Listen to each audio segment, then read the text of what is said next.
conformément à l'article 49, alinéa 3 de la Constitution de 1958, et après en avoir obtenu l'autorisation du Conseil des ministres du 29 février, j'ai décidé d'engager la responsabilité du gouvernement sur le projet de loi instituant un système universel de retraite. Que dire du moment choisi? On est un samedi, la France affronte une crise sanitaire autour de ce coronavirus justement. Que dire de ce moment? Est-ce qu'il est surprenant? Alors oui, parce que la question c'était, on est tous d'accord là-dessus, c'était pas si ils allaient faire agir le 49.3, mais quand.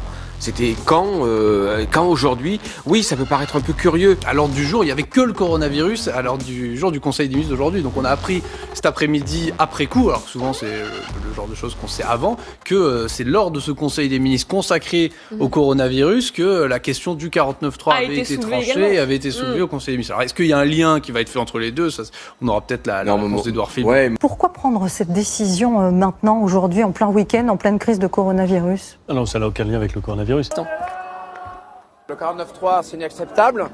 Et on est là pour le dire et voilà, et le faire savoir. Et donc on lâchera pas. Ils pensaient peut-être qu'on allait rester chez soi, mais voilà, on est là, on est nombreux.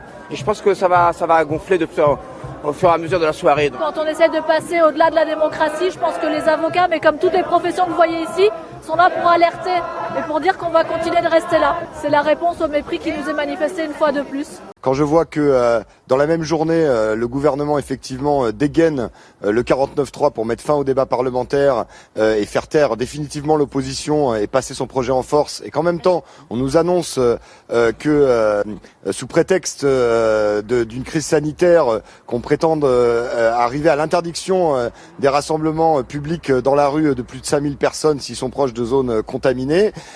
Donc on coupe le sifflet à l'opposition, on a refusé de négocier avec les grévistes pendant des mois, on coupe le sifflet à l'opposition et maintenant on veut interdire les manifestations populaires contre le gouvernement. D'abord, coup d'État, pardonnez-moi, mais c'est dans la Constitution de la Ve République, le 49.3 quand même, et vous savez bien que les mesures contre les rassemblements de plus de 5000 personnes, c'est contre le coronavirus.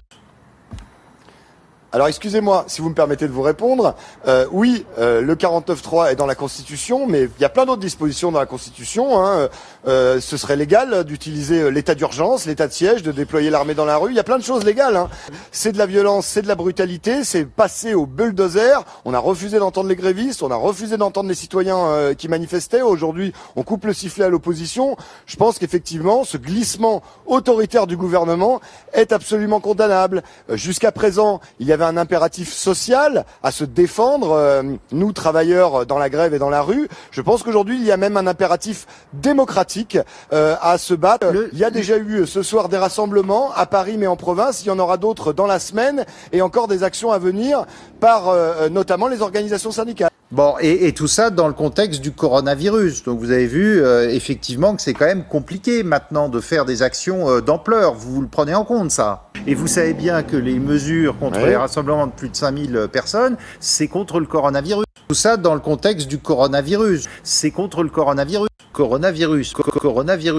Notre objectif a été, dans un premier temps, c'était le stade 1, d'éviter au maximum l'introduction sur le territoire national du virus. C'est pour ça que nous confinions immédiatement les gens dont nous pensions qu'ils pouvaient y avoir un risque, soit parce qu'ils revenaient de zones très dangereuses, soit parce qu'ils avaient été en contact avec quelqu'un.